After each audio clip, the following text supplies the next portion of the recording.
Bienvenidos todos a Coffee Break con expertos, nuestro programa nuestro podcast de los jueves con egresados de la maestría de mercadeo, y hoy tenemos a un amigo de esta casa que es Rubén Vera, vicepresidente de productos, se me olvidó. Sí, de productos y soluciones innovadoras. De productos y soluciones innovadoras en Bancaribe. Rubén, además de amigo de esta casa, es egresado del programa de mercadeo, un programa que se ha vuelto a tomar recientemente, y adicionalmente de la primera edición de la maestría en mercadeo que egresó en el 2011, si no me equivoco, Rubén, ¿verdad? Así es. Bienvenido, adelante. Gracias, profe, gracias. Para mí un verdadero placer, un orgullo estar nuevamente aquí en el IESA. Como te comentaba antes de los micrófonos, también estuve aquí en el segundo o tercer programa de transformación digital que hizo el IESA. Súper complacido, inclusive ya por esta palestra, por este escenario, de alguna forma han pasado ex compañeros, sí, Mauro, Kenneth, que también somos de la corte de ese primer máster de mercadeo, igual que muchos compañeros que he visto posterior y colegas que he visto durante tu programa, que además es súper ameno. Y gracias nuevamente por la invitación. Para mí es un placer, un orgullo, nuevamente lo digo, aquí estar en el IESA y estar contigo. Gracias, Rubén. Bueno, nada, el tema que tenemos planteado para hoy es el tránsito del cliente tradicional, él está en la banca, por supuesto, del cliente tradicional al cliente digital. Y ahí se nos plantean varias preguntas. ¿Por dónde podemos empezar por eso? ¿Cuáles son los retos de buscar y de encontrarnos con ese cliente digital en el sector financiero? Sí, bueno, lo principal ha sido... es un reto, como tú acabas de decir, y ha venido del tema de este cambio multigeneracional que tenemos, en el cual ya no solamente en el país, sino en la banca en general, ya conviven las 5 generaciones. Y en el caso de Bancaribe, hemos venido trabajando... ¿Qué llamas tú las 5 generaciones? Todas las generaciones que tenemos. Bueno, nosotros en Bancaribe no hablamos de las 5 generaciones. Los boomers, los X, los Y, ya inclusive los alfa. Los alfa, claro. Sí, ya los alfa que se han incorporado a todo este proceso, ¿no? Nosotros en Bancaribe no diferenciamos por generaciones porque hablamos de una generación digital. Okay. Porque hemos hecho un trabajo sostenido. Por ejemplo, te comento un poquito. Nosotros desde el 2018 arrancamos con todo este proceso transformacional, este proceso de transformación digital, en el cual nuestros planes estratégicos, lo que fue 19, 22 y 23, 25, que está por concluir, que inclusive el primero fue transformación digital sostenible, hemos estado trabajando en todo ese proceso de transformación digital de la banca. Hemos sido pioneros en muchos temas de productos 100% digitales y hemos acompañado a todos nuestros clientes y hemos incorporado nuevas generaciones con ese tema de lo que es el Z, alfa, porque bueno, en estos 6 años que hemos venido trabajando en todo este programa, y nos ha permitido de alguna forma, como te comento, de manera sostenida, a través de que lo primero es escuchar al cliente, entender al cliente. Posiblemente en el primer plan estratégico nosotros hablábamos de ese cliente en el centro de todo, pero ahorita más bien el cliente es activo, en esa escucha activa, y cuando hablo del cliente interno, del cliente externo, que es nuestro primer cliente, pero el cliente interno, sin dejarlo de nuestros stakeholders, nuestros proveedores aliados, nuestros accionistas, porque en esa escucha activa nos ha permitido entender cuáles son las necesidades de los clientes y de alguna forma llevarlas a un proceso de materialización de ideas. Te pongo ejemplos puntuales.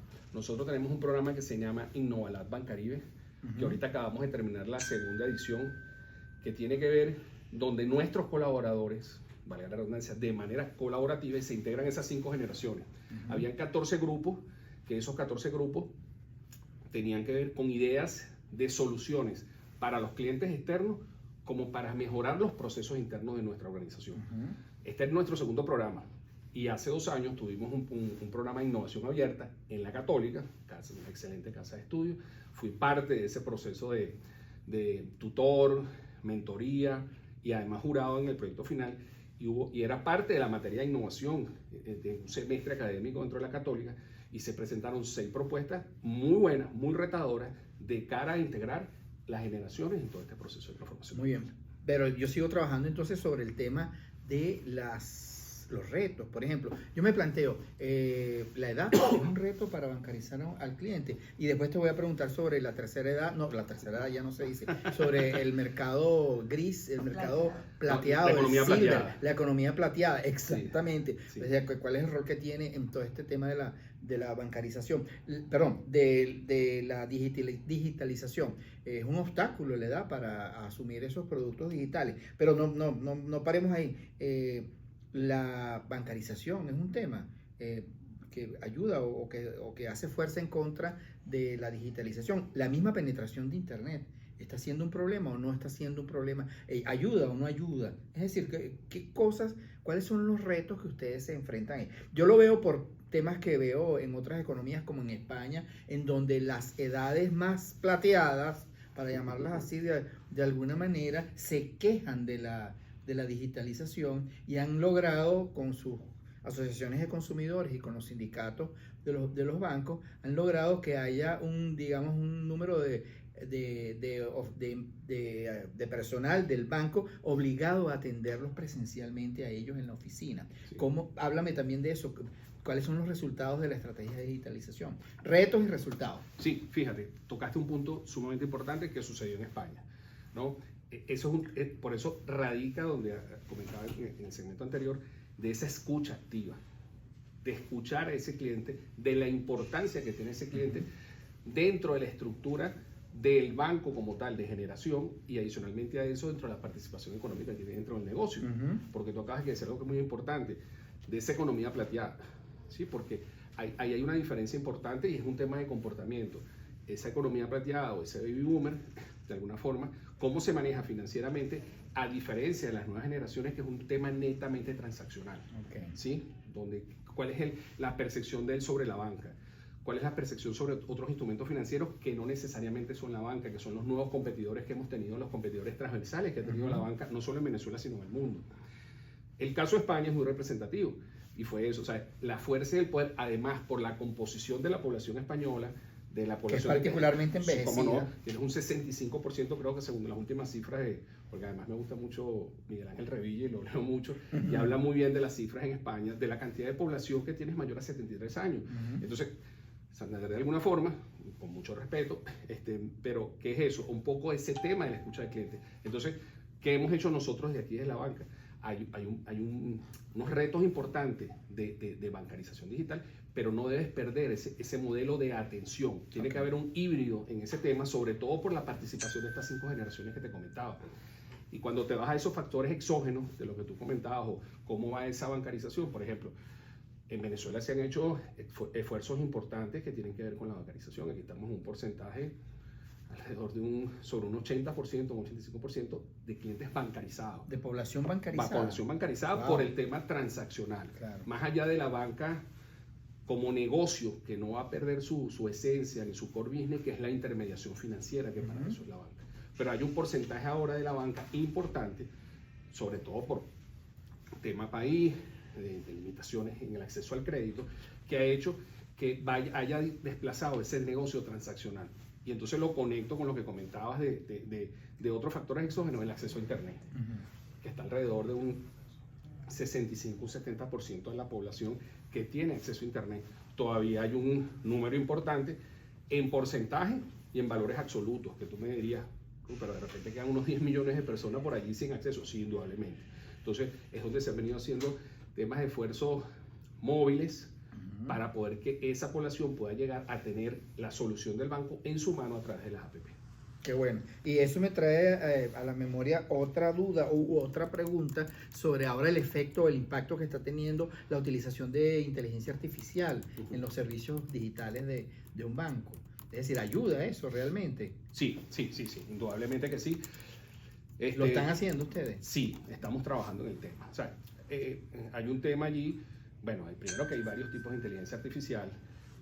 Nosotros, desde Bancaribe, lo estamos viendo, pero una inteligencia artificial de manera responsable, porque además nosotros somos una banca, más allá del tema de responsabilidad que tenemos nosotros, porque además somos el primer banco en Venezuela que es signatario de los principios de la UNEFI, que son los principios de lo que tiene que ver con todo el tema en los próximos años perdóname, que se me fue Se te fue un punto. Sí. No importa. ¿En los objetivos qué? No, en los objetivos que está planteado la ONU para temas de Lo desarrollo. del, Sí, los objetivos 2030. exactamente. O Los ODS 2030. Ok, los Sí. objetivos Entonces, 2030. fuimos el primer banco en Venezuela que firmó ese signatario de lo que es toda la UNIFI.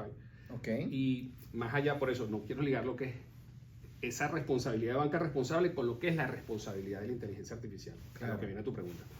Y el tema es, si estamos trabajando en ese tema, Ujú. si estamos, pero por eso, lo primero antes de empezar a sumergirte en todo ese mundo de lo que tiene la inteligencia artificial, que además se actualiza demasiado rápido. Hoy estamos hablando nosotros ahorita, y ahorita en la tarde cambian cosas y se actualizan. Sin duda alguna. Más allá de eso es la responsabilidad que tenemos como institución financiera frente a terceros, frente a proveedores, frente a nuestros clientes externos, internos, los organismos de supervisión, ese tema de responsabilidad de la inteligencia artificial. Muy bien. ¿Cuál es la próxima frontera en esos temas de digitalización? Hoy tengo la lengua enredada. ¿Cuáles son las próximas fronteras o los próximos pasos o los próximos objetivos en esta estrategia de digitalización en el sector bancario? No, bueno, en principio, seguir sumando, como te decía yo ahí. Estas 5 generaciones que tenemos, tienes desde el que es nativo digital, que bueno, que no tiene ningún problema. Por cierto, un concepto interesantísimo. 5 generaciones interactuando. Totalmente. Que son muy distintas, además, en años. No, y te voy a decir algo. En el tema de lo que quiere el cliente, cómo lo quiere, Claro. qué es lo que solicita, esa cercanía con el cliente es totalmente diferente. O sea, hay una generación que no quiere que le hable. O sea, que no quiere ese contacto personal, pero como tú comentabas, Hay gente que quiere que la atienda. Hay gente que quiere que la atienda. O sea, es más, estamos hablando de que los clientes quieren tecnología, pero una tecnología más humana. Claro. O sea, entonces hasta ahí también hay que llegar, porque entonces la inteligencia artificial no es que tú quieres hablar solamente con un tema de un robot, sino quieres alguien que pueda hacer, o una tecnología que pueda ser más cercana a lo que quiera el cliente. Claro. Entonces, bueno, es un buen reto. O sea, claro, ¿cómo una diseña, buena meta. ¿cómo diseña Tecnología eso de cara? más cercana. Claro, tecnología más cercana que se adapte a las 5 generaciones estas que te estoy comentando. Muy bien, que se adapte a las 5 generaciones. Excelente. Y bueno, dinos algún logro, alguna meta. ¿Cuál es la proporción, por ejemplo, de gente que va al banco para entender ese negocio presencialmente versus la que ahora interactúa solo por las redes? ¿Tienen cifras de eso? Sí. Te puedo hablar de la banca en general en Venezuela y nosotros particularmente. O sea, estamos hablando de ese 100% de clientes, y a lo mejor tú te impactarías, sobre todo que estás súper conectado con las cosas de lo que está sucediendo afuera. No te puedo decir que estemos tanto como fuera, pero ese fenómeno sucedió en Venezuela. Ahorita el 98% de las transacciones se realizan a través de plataformas digitales. Totalmente. Wow, un montón. Totalmente. Sean empresas o sean naturales o clientes. Y solamente el que va a la oficina va por algo muy puntual, y bueno, todavía hay un porcentaje que va producto de todo el tema de lo que tiene que ver de la proporción que manejamos en moneda extranjera, ¿no? Porque tiene ciertas limitaciones para trabajarse a través de las plataformas digitales. Claro, que es como qué porcentaje. Un 2%. ¿Qué? O sea, la diferencia. Solo el 2% digamos, de la cartera de clientes acude regularmente a las oficinas del banco. Sí. Wow. Entonces se han logrado cosas importantes en este tema. ¿Esas cifras son de Bancaribe o de la banca en general? De la banca en general, porque el comportamiento al final se repite. O sea, cuando lo tienes se ve exponencialmente, y tú lo ves en los bancos. O sea, que la gente se queja de los sistemas digitales, de los chatbots, de todas esas cosas, pero igual los usa y le saca provecho. Muchísimo. No te imaginas el nivel de transacciones que tiene el banco y la banca en general en Venezuela a través de los canales electrónicos. Por eso digo, los invito, porque cualquiera pasa por una oficina y tú dices, es más, muchas veces te acercas a ver si realmente está... Si está abierta, sí. Nosotros inclusive hemos cambiado el modelo porque también hemos entendido eso, que las oficinas no puede ser bajo el esquema de una oficina tradicional. Nosotros tenemos un modelo de oficina digital, donde el cliente va, es más cercano, tiene una zona Wi-Fi, donde precisamente porque el cliente posiblemente necesita hacer unas transacciones digitales, pero dentro de la oficina. Claro, y eso tiene que haber afectado muy positivamente los costos de transformación de la actividad bancaria. Totalmente, Claro. totalmente. Eso ha incrementado los costos de transformación. ¿Los ha incrementado o los ha reducido? Porque ahora no tienes que recibir tanta gente en la oficina. Claro, en principio para el tema de la inversión fue importante. Claro, la inversión Sí, tecnológica. no, te pero entiendo. después se va... Pero en amortizando el tiempo. funcionamiento tiene que ser mucho más después se va fácil. amortizando en el tiempo. Y adicionalmente a eso, como te comentaba, vas cambiando esa proporción. O sea, la banca no va a ejercer banca desde que nació en el comercio cuando los inicios, ¿no? De esa intermediación, de recibir fondos, de la captación de los fondos, del manejo responsable de la captación de los fondos y en el crédito. Ahora, que ha llegado un porcentaje importantísimo en la banca, no solamente en Venezuela, sino en el mundo, es la parte, y en Venezuela adicionalmente a eso, por temas de limitaciones que podamos tener en el crédito, es el negocio transaccional.